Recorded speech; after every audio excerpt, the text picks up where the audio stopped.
This is 35 grains of 777 with a BB.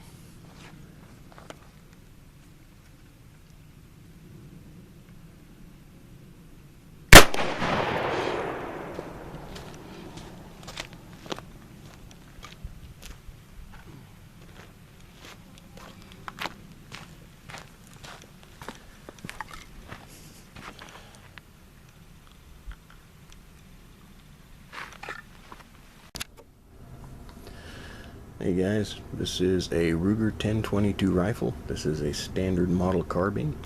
The good folks at Ruger Firearms have been manufacturing this gun for the last 50 years, since 1964. In 2014, and this year is their 50th anniversary. They've manufactured this gun in numerous variants, and this particular one here is just a little bit different. This is a muzzle-loading black powder 22 caliber rifle. Now it still remains 99.9% Ruger 10/22. In fact, the only modification I made was to the interior of the chamber itself. I installed a percussion nipple for a musket.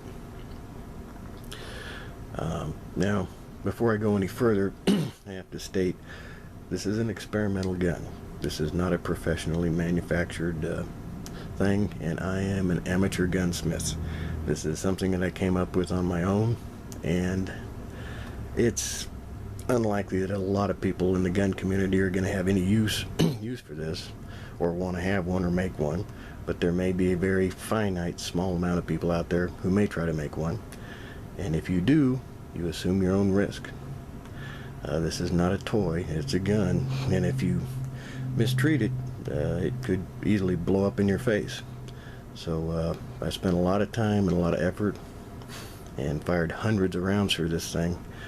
And if you just pay attention to the video and use common sense, like I say, assuming anybody would ever try to make one of these, you should be okay.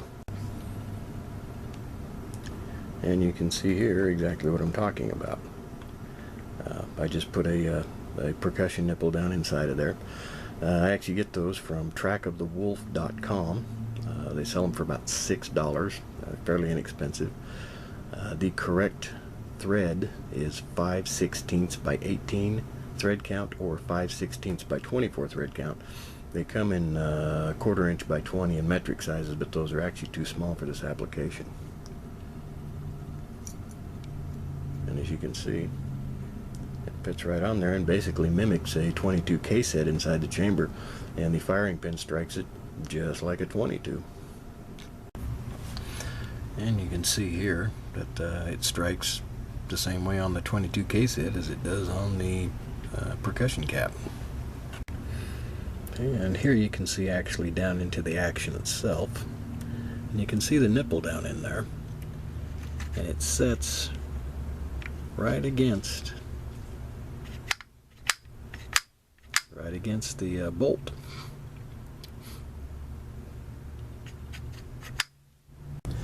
Now, I'm sure for some of you the idea of converting a perfectly good cartridge firearm over to an ignition system that's been obsolete for about 150 years, probably a step in the wrong direction. But really, the only limiting factor is the rate of fire. Obviously, the black powder gun fires a lot slower and takes a lot longer to load, but in all other respects, I think the gun is actually a lot more versatile. I can fire a number of different projectiles out of the gun. I can literally set my velocity anywhere I want it. Of course, the downsides are I have to clean it every time, take the thing apart and whatever else, and swab the barrel. But the upside is the ammunition is readily available. Whereas the 22 rimfire seems to have dried up a little bit, you can still get 777, Pyrodex, pellets are easily obtainable, caps.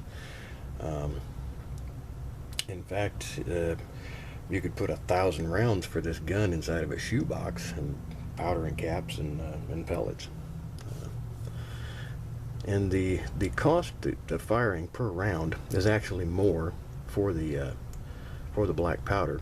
In fact, black powder typically runs between 15 and 30 cents per round for me to actually fire the gun with black powder. Some of the pellets are a little expensive. The PBA Raptors run about 20 cents a piece, and then the caps run about 10 cents a piece. So So they're quite a bit more per round to fire than the 22 cartridge. But I'll go out with my black powder gun, and in a whole day I might shoot 50 rounds, and that's at 30 cents a round. That's 15 bucks, as opposed to 25, 30 bucks a box for brick for a 22 long rifle when you can find them.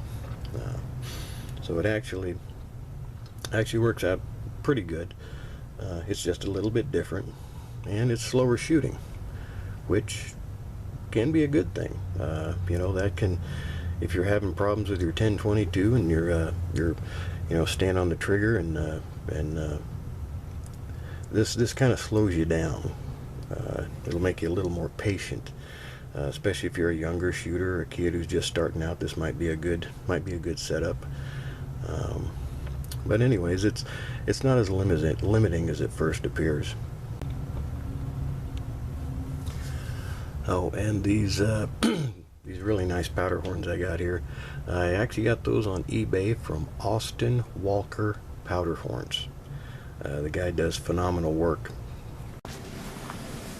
And these are the powders that I normally use in this gun.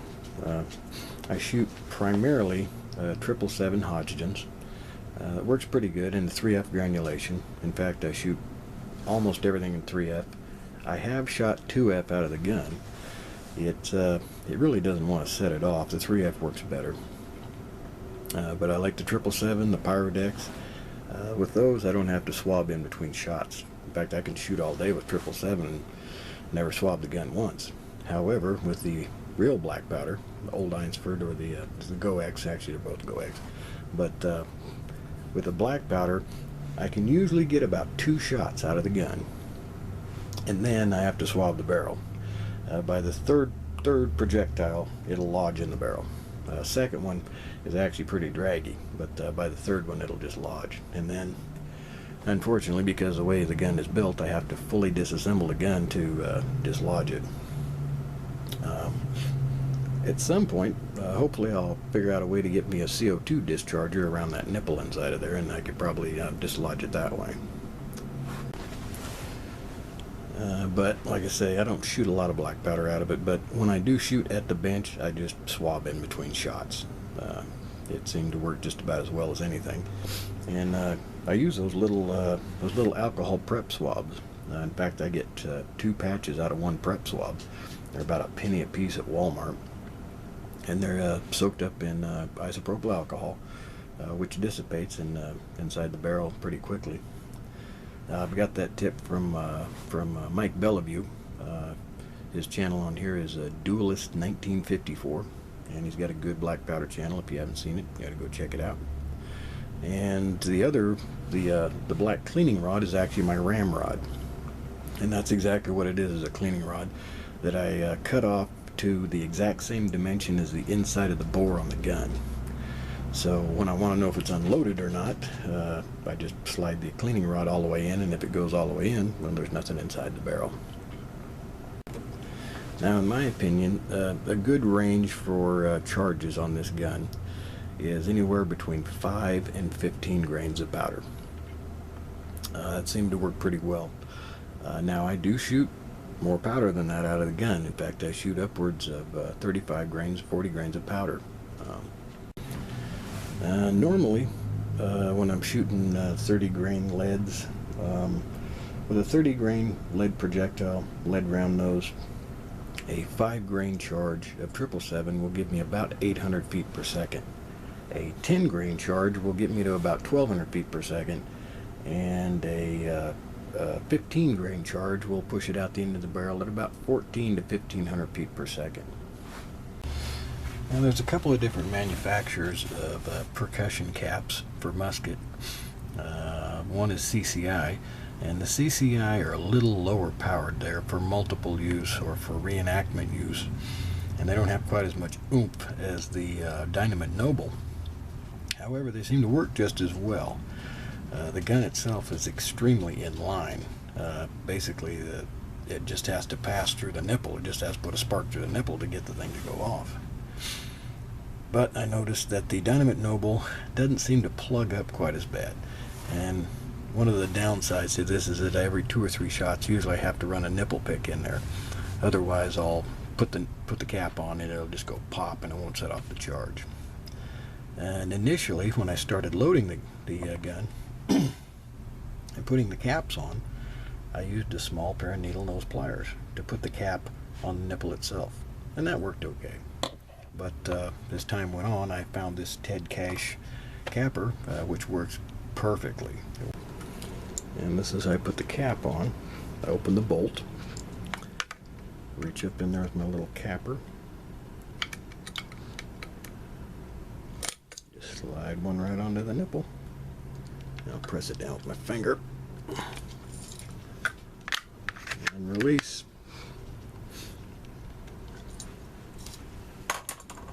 Ordinarily, this gun is unloaded, by the way, but ordinarily I leave the gun just in this way until I just get ready to fire it. Last thing I do before I get ready to fire it is release the bolt. Hey guys, these are some of the projectiles that I fire out of the gun. There is the 30 grain lead round nose bullets. Then there's the 22 caliber pellets. I shoot the lead up to about 1500 feet per second, and beyond that I shoot the non-lead pellets. After that, upwards of 3000 feet per second. And then over here I have the BB, which I shoot the BB with 2 pillow tick patches soaked in Wonder Lube 1000 wrapped around them, and those work pretty good. Those I've recorded some high velocities with. And this is a short section of Ruger 1022 barrel. I recess the back, and what I use this for is for the pellets, because if you've ever tried to shove a pellet backwards down a barrel, the skirt doesn't want to go down the hole. So what you have to do is pre-rifle it and shove it through there, through the rifling one time, and then it'll go right back down in there just perfect. Now, in order to load the 30 grain lead round nose, I have to use a seating tool. And in fact, both the tool and the projectiles I got from North American Arms. They sell the little 5-shot revolvers, and they also sell they sell cartridge, but they also sell a revolver in cap and ball. And I have one of those little guns, and they came with these little bullets, and they work perfect for this application. And this is actually the loading tool for my revolver, but I modified it to fit around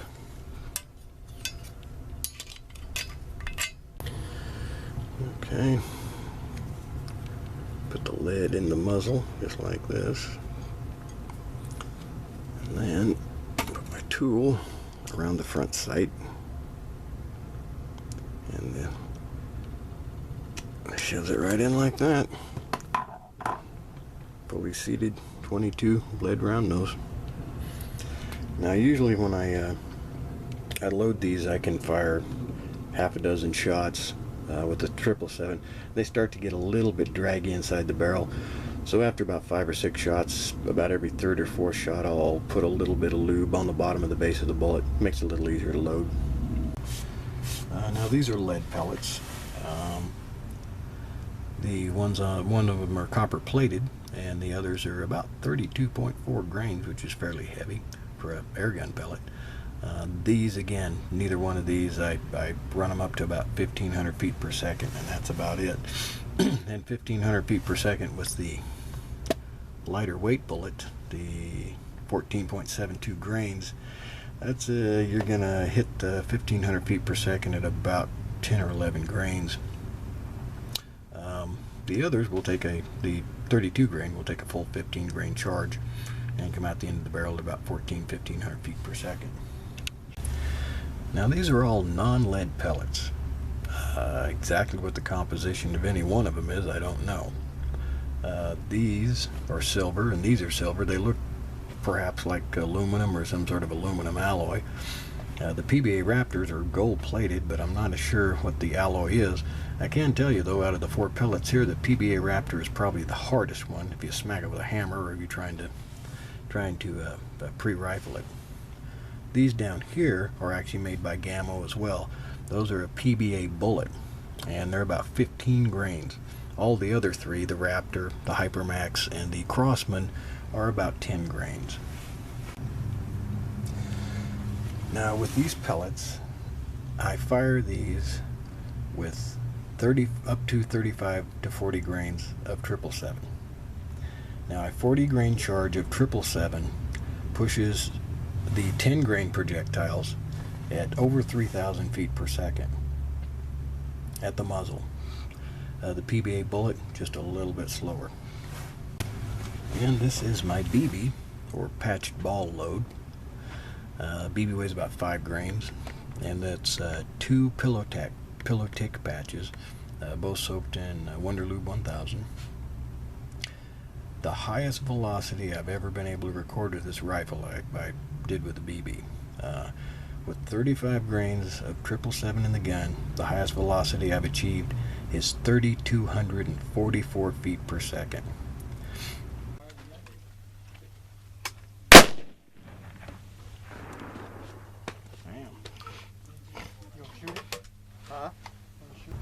Now, it's a small projectile, so it doesn't have a tremendous amount of muzzle energy. In fact, 5 grains at 3,000 feet is about 100 pounds at the muzzle. 100 pounds of muzzle energy. Now, the problem with the BB and the patch is the rifling inside the gun is too fast for it to properly catch the patch and spin the ball. So it comes out the end, well, basically it shoots just like a regular BB gun. There's no spin on it at all. The barrel on the gun is about a 1 in 16 twist rate, which is pretty fast for a patch. In fact, most patch ball rifle barrels are 1 in 60, 1 in 65. But it's still fairly accurate. Well, like I say, it's about as accurate as a regular BB gun. And at 3,000 feet per second, it actually has some killing potential. I don't have any ballistic gel on hand, but I did some testing with water bottles and potatoes and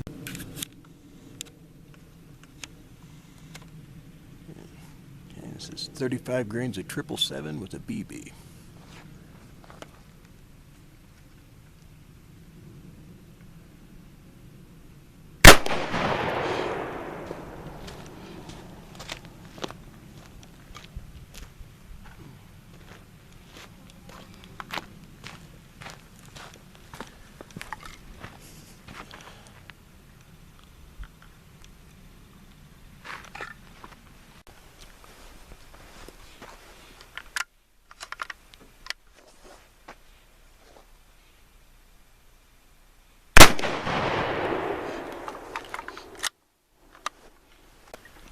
At 35 grains of 777 and a BB.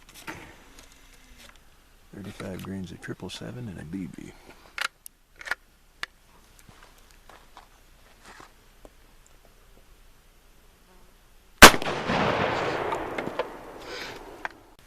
And this is 35 grains of 777 with a PBA Raptor.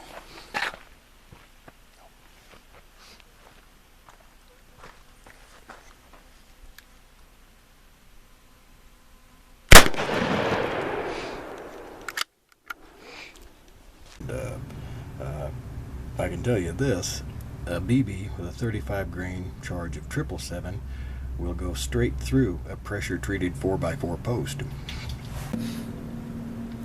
Here you can see the 2 holes on top are from a BB, and the 2 holes on the bottom are actually from a PBA Raptor and a RWS pellet. And they went right through. All 4 of them did.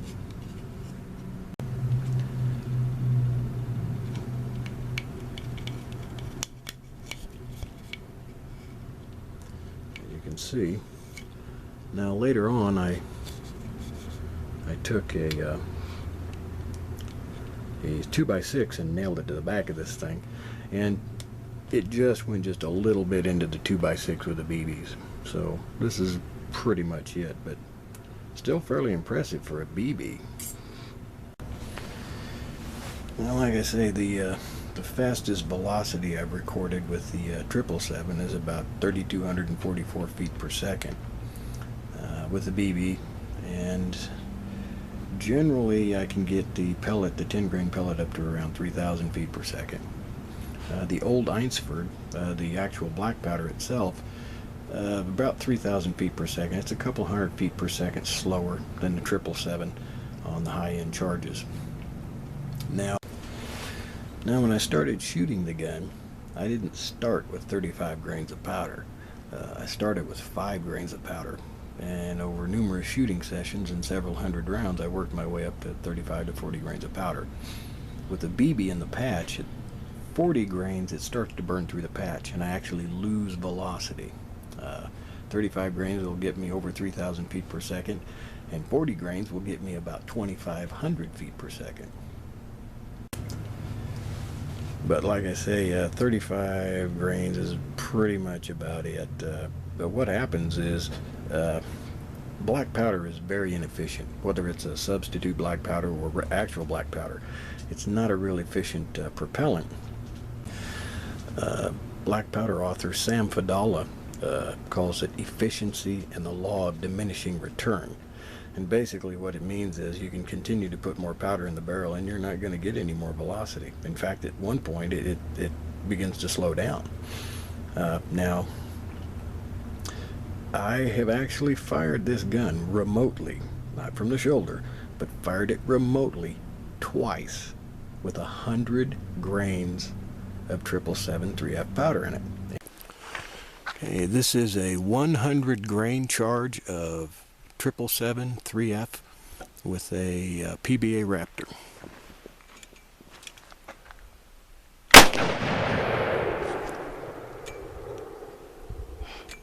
And a PBA Raptor pellet sitting on top of it. 100 grains of powder with a pellet actually displaces 9 inches inside the barrel. It's a 18-inch barrel, so it's pretty easy math. Half the barrel is full of powder with 100 grains in it, and no stress, no problems, lots of smoke, big old boom. But I haven't seen this thing overpressure or had any problems with it yet. However, once you go beyond 35 grains of powder, it starts slowing down. In fact, the 100 grain charge, I actually chronographed it at about 2,000 feet per second. So continuing to put powder in the gun is just pointless. It's not going to do anything. Now, I think the velocities that I'm getting with this thing may actually be slightly conservative, because like I said, it's an 18-inch barrel. Then I went inside the back of it and I drilled and tapped it for a percussion nipple, which means that the inside of the barrel is just a little over 17 inches. And 35 grains of powder displaces about 3.5 inches inside the gun. So it's about 14 inches of barrel length between the end of my projectile and the end of the barrel. If this had a 20, 22, maybe a 24-inch barrel on it, I might actually get some better velocity. Now when I shoot the pellets out of this thing, those little 10 grain pellets, and I shoot them with a 15 grain charge, they come out the end of the barrel about 2,000 feet per second. And I've tested this a little bit for accuracy. I'm not very accurate with a rifle to begin with, even with standard cartridge ammunition, especially with open sights. But at 25 yards, I can hit okay with it. And the pellets seem to hit just about the same as the 22 cartridges. One difference though, the 22 pellets with a 15 grain powder charge at 100 yards are shooting flat as a pancake. I don't have to elevate the sights on this gun at all. I can shoot back and forth between 25 and 100 yards and not make any adjustments. And like I say, this is my own little experiment here, and I'm still working on it. I'm still coming up with ideas, and figure I'll put it up here on YouTube, and maybe somebody will come up with even more ideas. So in fact, all of my barrels are all tapered barrels. I don't have any of the bull barrels. But this gun with a bull barrel on it, it may be that you can shoot bigger calibers. With a bull barrel, with a 920 barrel, the barrel could be bored out, maybe to a .32 caliber, or who knows. Sure would be neat to have a 50 caliber black powder Ruger 10/22 barrel, or maybe even a 20 gauge shotgun. But I think that there's a lot of possibilities for it. And the great part about it is, if I ever want to convert it back to a cartridge firearm, I just take the barrel off and put a cartridge barrel back on, and no problems. If I had money to burn, what I would do is I'd buy a Ruger takedown, and I'd buy an extra 4-end, and I'd convert one 4-end to black powder, and then have one for cartridge. And then I could switch back and forth literally within seconds. So anyways, that's about it. Hope you guys enjoyed the video. If you have any comments or suggestions, just leave them in the comment section. Thanks for watching.